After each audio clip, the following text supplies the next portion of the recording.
又到水波爐時間啦，將雞醃好，魚醃好，跟住我哋可以揀水波，咁我哋當佢係揀21啦，好冇？因為21咧就係講整魚嘅，咁雞會快少少添嘅喎。好 ，start 喎。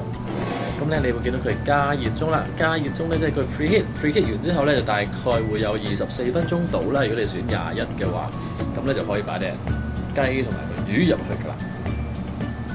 好，咁我哋咧將佢放喺下架，閂翻佢，跟住再撳翻 start， 咁就可以等㗎啦。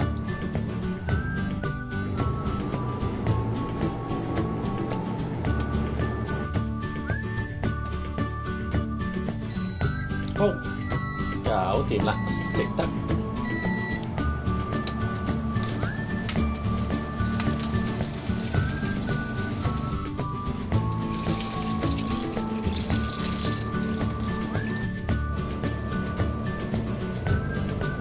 如果你嫌佢唔夠燶咧，就可以再焗多陣嘅。